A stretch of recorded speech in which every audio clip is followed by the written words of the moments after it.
1965 онд Түнхлийн мод бэлтгэлийн аж ахуйг Сэлэнг аймгийн Харын амт шилжүүлсэнтэй холбогдуулж сайд нарын зөвлөлийн 33 дугаар тогтоол шийдвэрээр тус сургуулийг 1965 оны 9 дугаар сарын 1-ний өдрөөс Сэлэнг аймгийн ардын боловсролын хэлтэст шилжүүлсэн.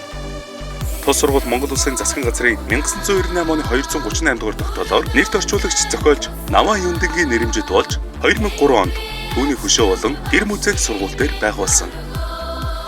Эрдмийн өргөө Түнхэл ерхий боловсролын сургууль нь 2025-аас 2026 оны хичээлийн жилд 51 багш ажилтан 620 суралцагчтайгаар сургууль хүмүүжлийн үйл ажиллагаа явуулж байна. Үүнээс тэргүүлэх зэрэгтэй 3, заах аргач зэрэгтэй 17 багш боловсрол хүчин ажиллаж байна. Эрдмийн өргөө Түнхэл ерхий боловсролын сургууль.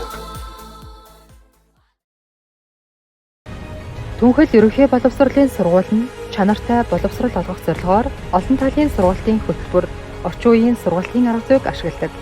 Мөн сурагчдын бүтээл сэтгэлгээг хөгжүүлэх, амьдралын ухаанд сургах, хувь хүний хөгжилд төлөхөд зөвхөд онцгой анхааран ажиллаж байна. Манай сургуулийн хэрэгжүүлж буй сайн дуршлуудаас дурдвал хөвгүүдийн манлайлал хөтөлбөрөөр өсвөр үеийн хөвгүүдийн манлайлах ур чадвар, зөв харилцаа, хариуцлагыг төлөвшүүлэх, хамт олондоо үлгэр дуурайл үзүүлэх, сурагчдыг бэлтгэхэд чиглэнэ.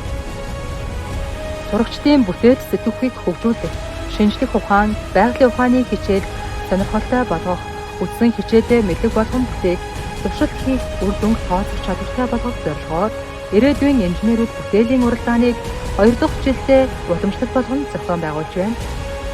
2025-аас 2026 оны хичээлийн жилээс эхлэн өдөр бүр сүүх хөтөлбөрийг дунд ахлах ангид хэрэгжүүлэн ажиллаж байна.